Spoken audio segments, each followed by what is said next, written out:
15 अगस्त 1947 भारत स्वतंत्र हुआ। 1950 तक ब्रिटिश और फ्रांसीसी भारत छोड़कर चले गए।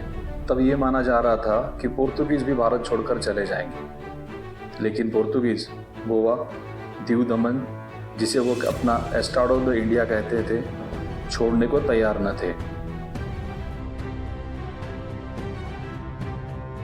स्वतंत्र भारत के पहले पंतप्रधान पंडित जवाहरलाल नेहरू ने भारत के अहिंसा और तटस्थ राष्ट्र के तत्वों का सम्मान करते हुए नाटो के माध्यम से पुर्तगाल पर अंतर्राष्ट्रीय दबाव बनाए रखा। लेकिन पुर्तगीज राष्ट्रपति अंतोनियो सालाजार दुनिया को कहते रहे, जब से स्वतंत्र भारत का कोई अस्तित्व न था, तब से यानी 1505 से यानी लगभग 400 साल से गोवा पुर्तगाल का अभिन्न हिस्सा है और आगे भी बना रहेगा।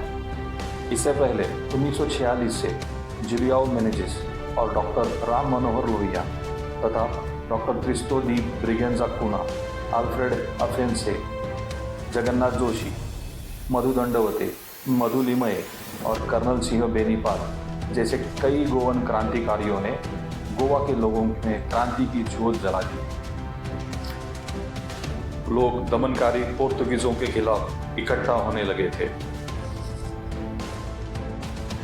1955 से 1961 तक के लंबे इंतजार के बाद पंतप्रधान जवाहरलाल नेहरू ने आखिरकार गोवा पर सैनिकी कार्रवाई का निर्णय दिया।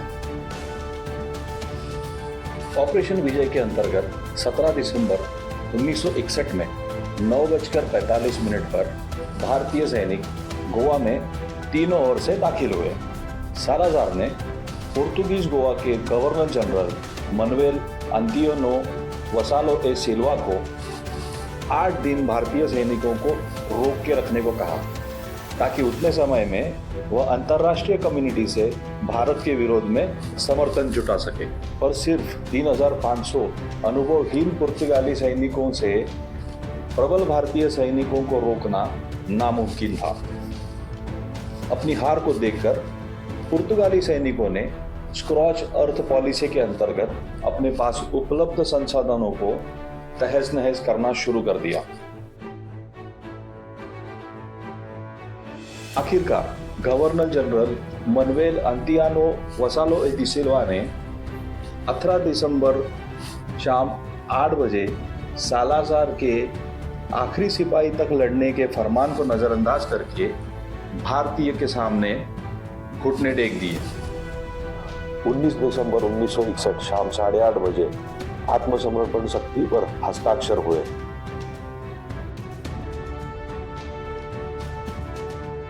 इस तरह से पुर्तगालियों का 451 साल का शासन समाप्त हुआ।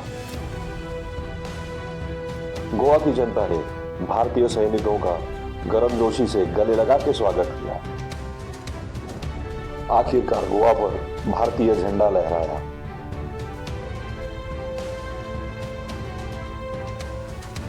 आज स्वतंत्र गोवा भारत का हॉलिडे कैपिटल है।